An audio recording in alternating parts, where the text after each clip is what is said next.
여러분 안녕하십니까? 식스센스 출발합니다. 지금 뉴욕 증시뿐만 아니라 우리 증시도 개별 기업 변화에 따라서 등락을 보이는 종목 장세가 나타나고 있습니다.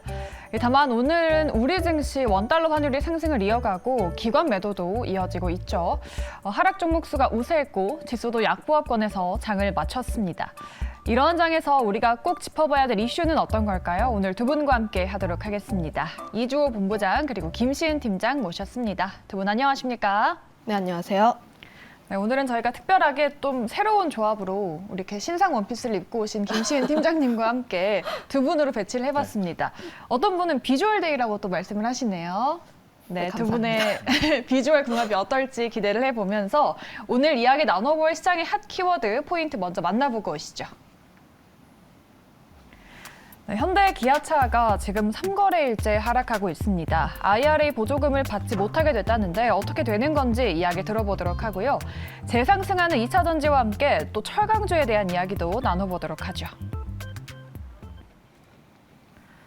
미국 정부가 IRA에 따라서 보조금을 주는 전기차 범위를 대폭 줄였습니다.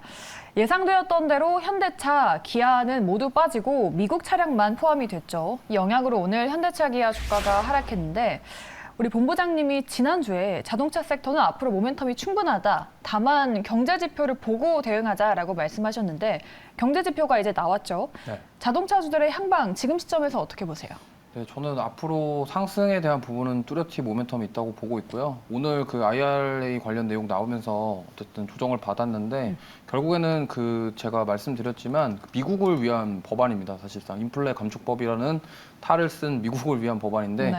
어쨌든 특히나 현대차 같은 경우 이제 GV70 같은 경우는 미국에서 생산을 함에도 불구하고 중국산 배터리를 사용한다라는 이유로 좀 배제가 되었는데 어쨌든 다음 주에 있을 한미 정상회담부터 시작해서 지금 그러한 이슈들 그리고 사실상 미국 경제 지표가 나쁘지 않게 나왔음에도 불구하고 어쨌든 시장은 지금 방향성 없이 미증시가 계속 왔다 갔다 하고 있거든요. 네. 그러다 보니까 이러한 부분에서 투자자분들께서 좀 혼란을 겪으실 수 있겠는데 저는 어쨌든 지금 과거를 돌아보면요. 과거에 2021년부터 2016년까지 박스권 장세였고 특히나 리먼 브라더스 사태 이후에 주가가 가장 많이 올랐던 게 바로 현대차입니다. 그리고 2014년 이후로 지금 9년이 지난 지금 생산량이 거의 그때와 흡사한 수준으로 올라왔다. 이런 부분들을 봤을 때 상승 모멘텀은 뚜렷하고 그리고 공급을 늘리는 이유는 저는 이렇게 생각합니다. 수요가 받쳐줄 것이다. 그리고 현대 기아차도 더 많이 생산을 해서 나중에 더 많이 팔아야 된다. 이런 것을 생각하고 있기 때문에 그런 부분들을 봤을 때 실적에 대한 모멘텀은 뚜렷하다고 생각하고 오늘 분명히 조정을 받았지만 그래도 앞으로 이제 한미 정상회담 이후 그리고 네. IRA 법안 세부 내용들이 어떻게 바뀔지 모르는 상황이기 때문에 앞으로 그 부분을 체크하면서 좀 지켜보시는 게 좋겠다. 좀 이렇게 말씀드리고 싶습니다. 네. 지난주에 이어서 오늘도 자동차주는 상승 모멘텀이 뚜렷하다고 말씀해 주셨어요. 오늘 말씀하신 대로 자동차주의 주가 하락이 조금 과도하다 그런 말도 나오던데 팀장님은 이 이슈 어떻게 바라보세요? 저는 이미 알려진 이슈가 좀 나중에 반영된 것이 아닌가. 일단 오늘 같은 날에는 미국 쪽에서만 포함이 됐지만 네. 현대차, 기아가 포함 안 된다는 사실은 세부사항 나왔을 때 이미 알았어요. 그렇죠. 이미 나왔고 그리고 현대차, 기아가 미국에서 생산할 수 있는 시점이 25년 이후라는 것도 알고 있었어요. 그런데 오늘같이 차익 매물이 강하게 나왔던 거는 아무래도 확인 사살을 당한 것이 아닌가 싶습니다. 지금 우리가 IRA 세부 조항이라든지 조건들이 여러 가지 있잖아요. 미국에서 생산을 해야 된다라든지 광물은 50%, 부품은 40% 이런 조건들 이미 알고 있지만 그런데 우리가 기대감을 가졌던 부분 같은 경우에는 아무래도 한미 정상회담에서 대통령께서 선물을 가져오시지 않을까라는 기대감, 그 네. 기대감이 어느 정도 있었지만 아무래도 최근 시장 보면 뉴스 플레이가 굉장히 강한 시장이에요. 뉴스에 따라서 주가의 향방이 굉장히 극명하게 갈리고 있다 보니까 뉴스가 나오게 됨에 따라서 현대차, 기아 그리고 전기차를 관련해가지고 조금 부품주들 같은 경우에 주가의 눌림 현상이 좀 과하게 나온 것이 아닌가라고 보고 있는데 저는 지금 이런 시점 같은 경우에 조금 과하게 반응하는 것 같다라는 생각을 하고 있고요. 아무래도 자동차 같은 경우에는 실적 쪽에서 좀 말씀하셨지만 네. 실적 쪽에서 계속 바라볼 필요가 있습니다. 지금 사람들이 생각하는 게 전기차 비중이 높아진다에만 초점을 맞추고 있는데 네. 전기차 비중이 높아진다 쏟아진다의 뜻은 아직까지는 내연기관차가 대세라는 뜻이에요. 아직까지 현대차, 기아 매출 비중 보면요. 아직 내연기관 매출 비중이 가장 높아요. 전기차는 아직 매출 비중이 낮다라고 보시면 좋을 것 같은데 특히 현대차 그룹 쪽, 미국 쪽에서 매출 비중을 보면은 계속해서 판매 대수라든지 계속 좋아지고 있는데 물론 전기차는 좀 빠지고 있어요. 네. 실적이라든지 굉장히 잘 나오고 있지만 이런 부분 같은 경우에 아직까지 실적이 견조하게 나오고 있고 모멘텀도 견조하다. 물론 25년부터 IRA에 대한 수혜라든지 관련했을 때 그 부분에 대해서는 조금 더 생각을 해볼 필요는 있지만 아직까지 현대차를 비롯한 자동차주는 실적 위주로 좀 더 보시는 것이 좋지 않을까라는 말씀 드리겠습니다. 네. 뭐 현대차, 기아 세액공제 혜택 제외는 뭐 이미 주가에 반영되지 않았나 싶어요. 두 분 다 이 한미 정상회담에 대해서 말씀을 해주셨는데 이 한미 정상회담이 지나고 나서 좀 구체적으로 어떤 이야기가 나올지 또 IRA 법안이 좀 어떻게 변경될지가 궁금한데 어느 식으로 좀 해소가 될까요? 일단 뭐 이게 저희가 사실 지금 IRA 관련해서 어떤 세부 내용이 나올지 뭐 미국 고위 관계자분들 알고 있지 않는 이상 알 수 네. 없거든요. 근데 이제 어쨌든 한미 정상 때 저는 이렇게 생각합니다. 지금 이번에 GV70이 미국에서 생산됨에 불구하고 네.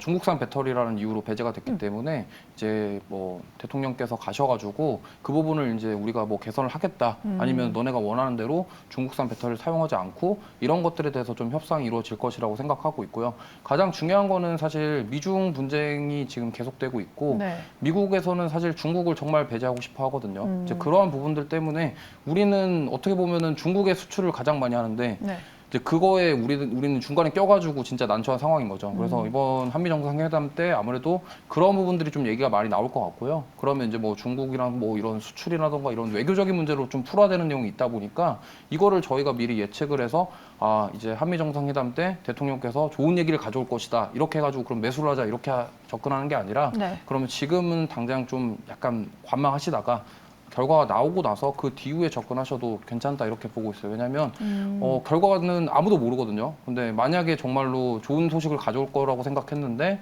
막상 갔더니 뭐 그런 얘기는 하나도 없고 다른 얘기만 하고 오면은 이제 그거에 대한 또 실망 매물이 추가적으로 나올 수 있기 때문에 그 부분을 주의하셨으면 좋겠고 어쨌든 핵심 소재는 이렇습니다. IRA 법안의 세부 내용이 계속적으로 업데이트될 가능성이 있고 그리고 한미 정상회담 이슈가 있지만 그 부분에 대해서 확인이 필요하다. 그렇다 하면 결국에는 현대기아차도 결국에는 미국 시장을 공략하기 위해서 전기차 시장을 공략하기 위해서 뭔가 수단과 방법을 가리지 않고 미국에 맞춰서 할 거기 때문에 뭐 부품이라던가 배터리 같은 경우 중국산을 쓴다고 한다면 그 부분을 바꾸겠다라는 내용을 공지를 해가지고 그 부분에 있어서 미국에서 보조금을 받을 수 있도록 그렇게 좀 해소가 되지 않을까 저는 이렇게 생각하고 있습니다. 네. 지금 접근하기보다는 결과 나오고 나서 추격 매수해도 늦지 않다라고 말씀해 주셨습니다. 이렇게 자동차에 대한 이야기 나눠봤고요. 다음은 재상승 키워드로 가보도록 하겠습니다. 오늘 다시 상승이 나왔던 섹터는 바로 2차 전지죠. 마지막 상승일까라고 자막에 나와 있는데 이 마지막이라고 생각했던 에코프로마저도 오늘 하락하다가 마감도 돼서 갑자기 급등이 나왔어요. 어떤 분은 이러시더라고요. 본인이 거짓말쟁이가 되는 것 같다. 2차 전지 고점이다 했는데 더 가고 하니까요. 지금 2차 전지의 현황에 대해서 앞으로 상승을 이어갈지에 대한 의견, 팀장님은 어떻게 보세요? 저는 아직까지 긍정적으로 보고 있습니다. 지난주에도 긍정적이라고 네, 말씀하셨죠. 저는 2차 전지 쪽에 대해서는 아직까지 부정한 적은 없는 걸로 네. 알고 있는데 지금 시장이 주도주를 중심으로 뉴스플레이 시장이 계속해서 움직이고 있어요. 개별 장세라고 보시면 좋을 것 같은데 지금 보면 섹터도 굉장히 다양하게 바뀌고 있어요. 뭐 어제 같은 경우, 오늘 같은 경우에 2차 전지 전반적으로 다 오르긴 했어요. 뭐 네. 코인테크라든지 탑머터리얼, 뭐 전극 쪽이라든지 윤석 FSC 장비, 그리고 LNF 양극재재, 뭐 전반적으로 다 올라가는 모습 보여주고 있지만 어제 같은 날을 보면은 아직까지 뉴스 플레이에 따라서 시장이 움직이고 있는 게 뭐 철강이라든지 엔터, 그 바이오, 특히 뭐 엠폭시 관련했을 때 계속해서 움직이고 있다 보니까 이런 부분 같은 경우에는 기존의 주도 시장을 중심으로 했을 때 계속해서 시장이 바뀌다 보니까 지금 같은 경우에는 거래 대금도 계속해서 줄지 않고 있는 모습 보여주고 있고 물론 실적 발표가 테슬라 실적 발표가 목요일에 예정되어 있긴 해요. 네. 그거에 따라서 2차 전지 섹터가 약간의 주가의 변동성은 나올 수는 있지만 그럼에도 불구하고 갈 수 있는 종목군들은 계속 움직일 수 있다라고 보여지는 게 지금 굉장히 핫한 종목군들이 있잖아요. 뭐 TCC 스틸이라든지 EV 첨단 소재라든지 계속해서 움직이는 종목군들, 포스코 그룹도 마찬가지고요. 이런 종목군들의 특징이 뭐냐면 실시간 조회 상위 종목군들인데 네. 뭐 주의라든지 경고 딱지를 많이 받았어요. 그런데 신용이 안 돼요.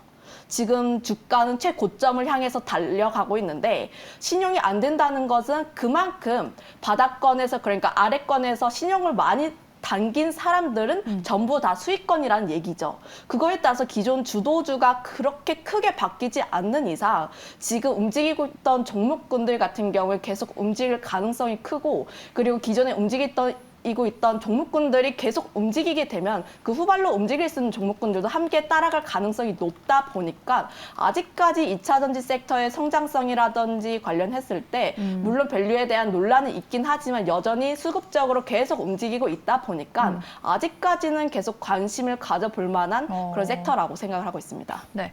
항상 뭐 2차 전지가 주도주 자리 놓치지 않을 거라고 말씀하셨는데 여전히 뭐 테슬라 실적 발표 이후에 변동성이 나올 수는 있지만 여전히 긍정적이다라고 말씀하고 계십니다.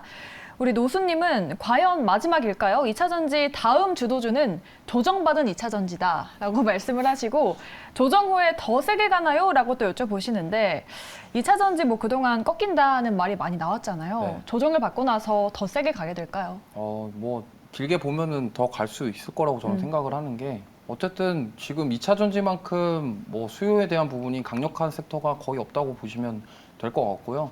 사실상 뭐 원자재 값이 올라도 결국에는 판가에 부과할 수 있다라는 장점 그게 가장 크거든요. 네. 그래서 제가 지난 방송에 나왔을 때 에코프로에 대한 경계에 대한 말씀을 드렸는데 저는 어쨌든 생각이 좀 다른 게 지금 2차 전지가 물론 앞으로 계속적으로 상승 모멘텀이 뚜렷하고 좋은 건 맞지만 네. 지금 어쨌든 단기간에 너무 많이 올라왔고 특히나 에코그룹 관련주, 에코프로 관련 그룹주들이 지금 살짝 조정을 받고 있는 상황이고 네. 특히나 포스코 그룹주들이 이렇게 강한 모습 보이는 건 정말 좀 약간 비상식적으로 좀 강하거든요.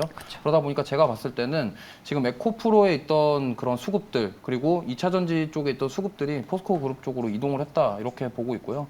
그러면은 역시나 그 포스코 그룹 관련주들도 지금 과도하게 올랐기 때문에 조정에 대한 가능성이 있다. 저는 이렇게 좀 보고 있습니다. 물론 장기적으로 봤을 때 상승 모멘텀 뚜렷하고 역시나 더 봐야 되는 부분은 맞는데 결국에는 이 단기적인 조정을 피해갈 수 없다라는 거죠. 왜냐하면 주가라는 것이 원래 계속적으로 우상향하는 경우가 많이 없습니다. 뭐 제가 사면은 뭐 시청자분들이나 개인 투자자분들이 이러시겠죠. 아, 내가 사면은 무조건 반대로 가. 내가 사면 빠져. 네, 이런 말들 맞아요. 많이 하시잖아요. 네. 근데 그게 타이밍이 공교롭게도 항상 그런 타이밍에 매수를 많이들 하세요. 그러다 보니까 내가 사면은 빠지고 과거에도 저번 방송 때도 와서 말씀드렸지만 뭐 삼성전자도 그랬고 위메이드도 그랬고 다들 그랬잖아요. 경험들 한 번씩 하셨을 거기 때문에 물론 저도 2차 전지가 앞으로 더 상승 모멘텀이 뚜렷하다라는 부분에 대해서 부정하진 않습니다만 결국에는 단기적으로 너무 많이 올랐고 그 부분에 대해서 조정을 충분히 받을 가능성이 높다. 차익 실현 욕구 자체가 너무 클 것이다. 이 부분에 대해서 경계를 했으면 좋겠다. 저는 이렇게 말씀드리고 싶습니다. 네, 알겠습니다. 오늘 뭐 하나증권에서 리포트가 나왔는데 리튬 가격이 하락하면서 2차 전지 양극재 업체들의 올해 2분기 실적이 악화될 거다라고 하던데요. 뭐 그러면서 포스코 퓨처엠이나 에코프로 BM, LNF 같은 종목들 주가 조정받을 수 있다 그런 말도 하더라고요. 다만 방금 속보가 나왔는데 뭐 대통령실에서 미국의 IRA가 배터리 부분은 수혜를 받을 것이다라고 말을 했다고 하더라고요. 뭐 오늘 에코프로 반등하는 거 보고 나서 말씀하시는 거 아니냐 그런 말도 하시던데 이 실적에 대한 걱정은 안 해봐도 되는 걸까요? 일단 실적 같은 경우도 보면은 아무래도 지금 2차 전지 섹터 같은 경우에는 원래는 27년에 대한 실적 모멘텀을 땡겨와서 땡겨왔다. 네. 이런 얘기가 많은데 사실 지금 밸류에 대한 논란보단 2차 전지 수급적인 논리로 봐야 한다고 보는 게 맞고요. 그 논리로 봤을 때 아직까지 앞서 설명했지만 거래대금이라든지 이런 게 전혀 빠지지 않고 있다 보니까 충분히 양극재 기업 같은 경우에는 견조하기만 하다면 양극재가 빠지게 된다면 2차 전지 섹터 대부분 다 무너질 게 네.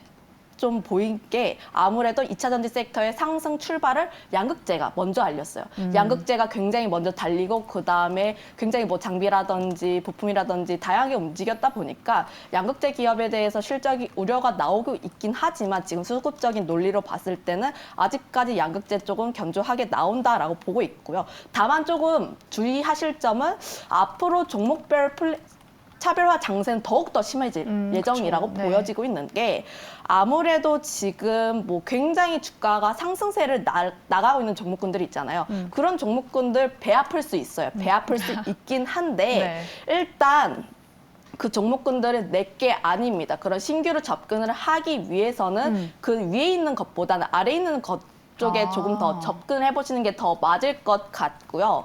그 중에서 조금 더 관심 있게 보고 있는 게 상신 EDP라든지 조일 알루미늄처럼 뭐 상하 알루미늄이 계속해서 상승 랠리를 달리고 있는데 아직까지 움직이지 않았던 2등주라든지 TCC 스틸이 움직이고 있는데 안 움직였던 상신 EDP라든지 이런 쪽에서 수급이 조금씩 들어오고 있는 모습이 나오고 있다 보니까 오히려 접근을 하시려면은 선발대가 아니라 그러니까 먼저 움직인 종목군들이 아니라 후발 쪽에서는 종목별로 접근이 가능하다라는 의견까지 드려보도록 하겠습니다. 네.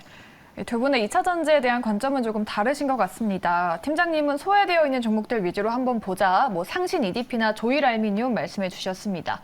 2차 전지 관심 많으실 것 같은데 두 분의 의견 참고하시면서 잘 판단해 보시면 좋을 것 같습니다. 저희 마지막 주제로는 철강주 다뤄보도록 할게요. 중국의 2,000조 원이 넘는 인프라 투자 기대감도 있고요. 또 오늘 중국의 GDP가 나왔는데 위드 코로나 효과로 인해서 전망치는 상회했다고 합니다. 철강주, 오늘 뭐 포스코 스틸리온은 강했지만 다른 철강주는 크게 움직이지 않았거든요. 이 철강 업황이 본격적으로 살아난다고 기대해도 되나요?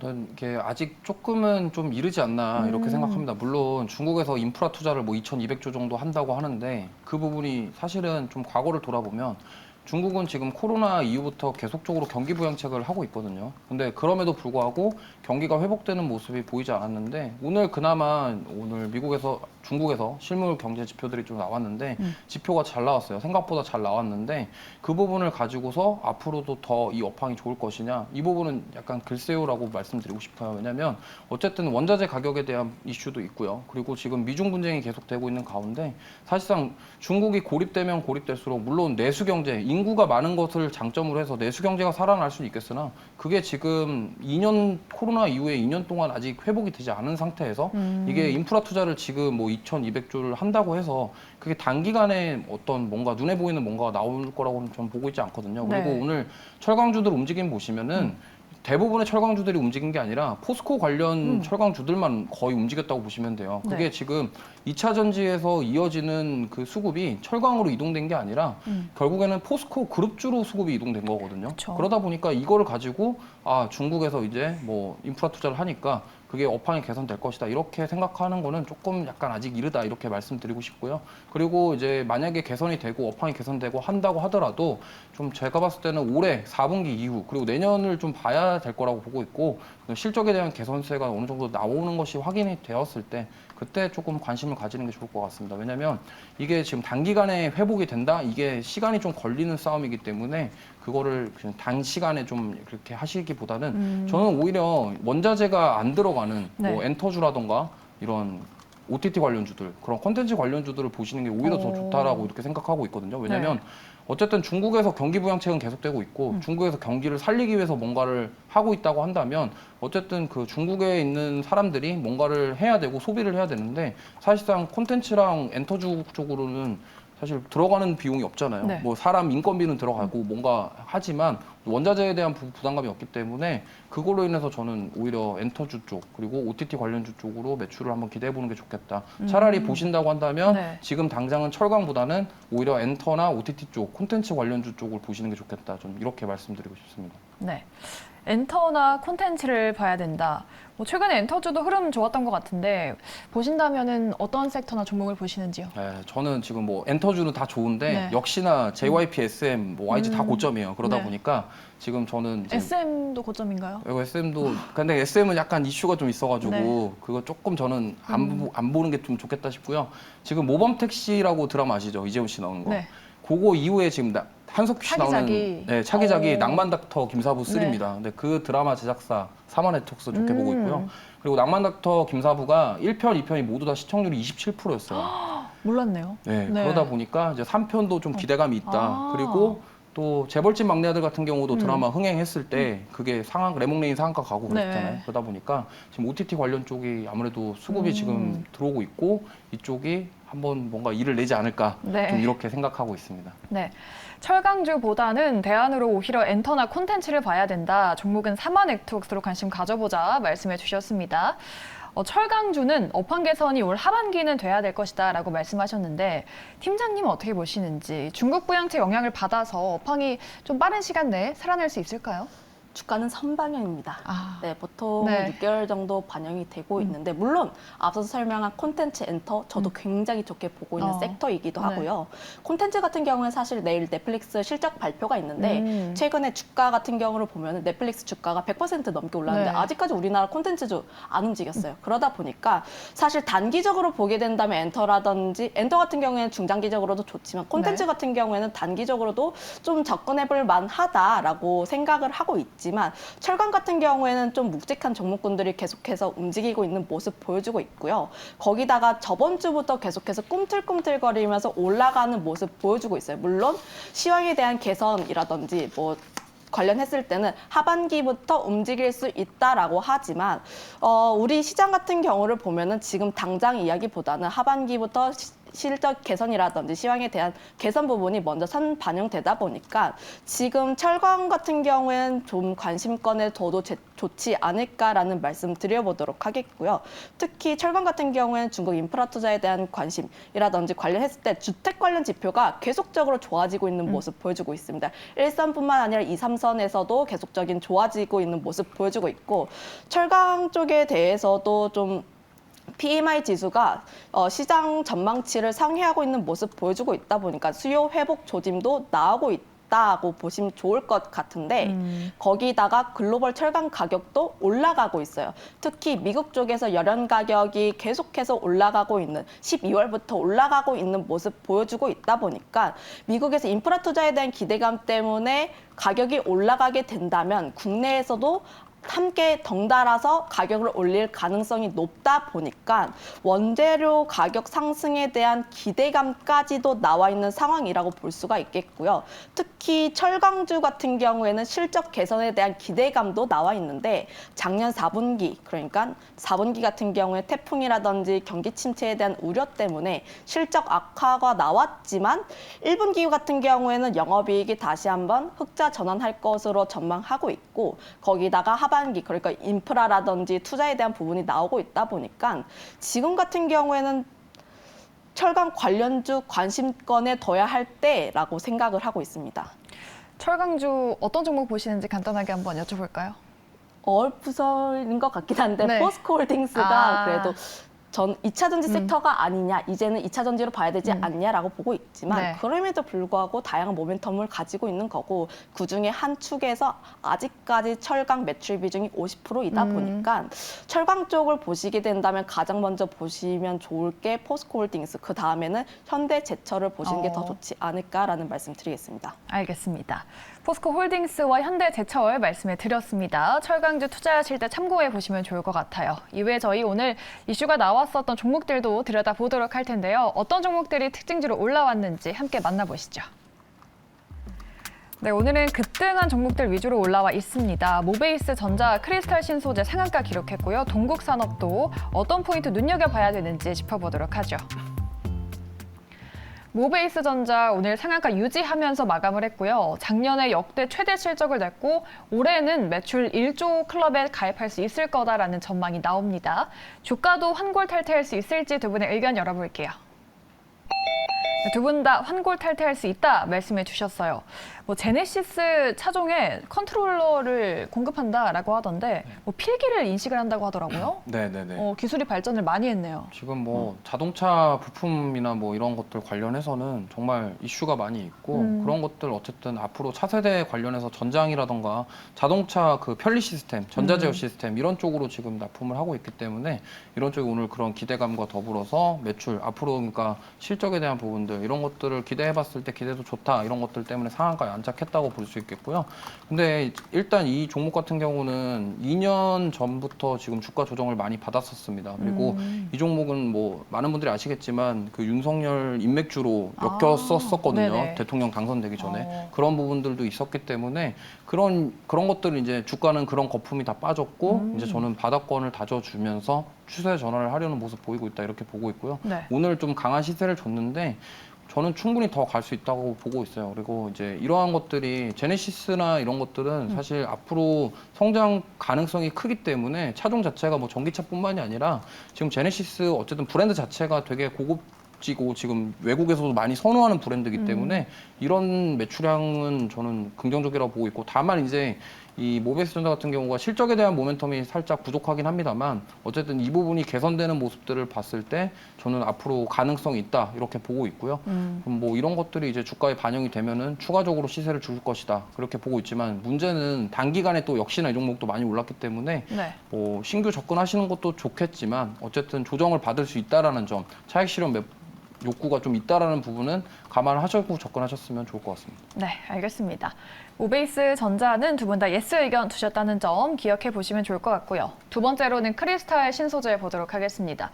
단기간에 좀 가파르게 급등했죠. 저희가 중국 경기 짚어봤었는데 최근에 중국계 기업들이 상승이 포착되고 있습니다. 크리스탈 신소재도 함께 갈 수 있을지 의견 열어볼게요. 네, 두 분 다 이번에 노를 두셨습니다. 철강주는 긍정적으로 보셨는데 이 종목도 같이 뭐 중국발 모멘텀이 있는 기업인데 노를 두셨네요. 일단 위치가 너무 높아요. 아까 같이 모베이스 전자 같은 경우에는 네. 강하게 첫 상승, 거래량 동반해서 첫 상승한 라인이라면 크리스탈 신소재 같은 경우는 이미 주가가 너무 많이 올랐습니다. 거래량도 최근에 굉장히 많이 터졌다 보니까 사실상 신규로 접근을 하기에는 조금 부담스럽고 이슈 같은 경우에는 사람들이 굉장히 많이 봤다 보니까 그렇게까지 프레시하진 않아요. 그러면은 심리적으로 부담이 가는데 만약 여기에서 조정이 나오게 된다면 그 부담감은 더 커질 수가 있다 보니까 네. 사실상 미국장에서 실적 발표라든지 약간의 변동성이 있게 된다면 이 자리 같은 경우에는 사실 적극 매수하기 조금 부담스러운 자리라고 할 수가 있겠죠. 거기다가 크리스탈 신소재 같은 경우에는 물론 뭐 합성 운모라든지 그래핀 관련했을 때 이슈가 좀 되고 있는데 그래핀이라고 하면 한 7년 전쯤에 꿈의 신소재 그래핀이다 뭐 하면서 테마가 테마가 형성됐죠. 굉장히 많이 네. 형성이 됐어요. 그런데 그때 보면은 크리스탈 신소재가 주가의 변동성이 좀 강하게 나왔던 종목이다 보니까 지금 이런 내용을 알고 계신 분들 같은 경우에는 그렇게까지 적극적으로 주가의 높은 위치에서 접근을 하기는 어려울 수 있겠다라는 생각이 들어서 노를 드렸습니다. 알겠습니다. 아무래도 단기간에 많이 급등한 부분이 있죠. 크리스탈 신소재는 지금 신규 접근보다는 차익 실현할 타이밍이다라고 코멘트해 주셨습니다. 자, 마지막 종목인 동국산업도 정말 가파르게 올라왔죠. 2차 전지 이슈가 있었는데요. 오늘 같은 장에서도 무려 20% 넘게 급등했습니다. 상승 랠리가 본격적으로 시작일지 여쭤보도록 할게요. 동국산업 마지막 종목은 갈렸습니다. 단기간에 너무 많이 올라서일까요?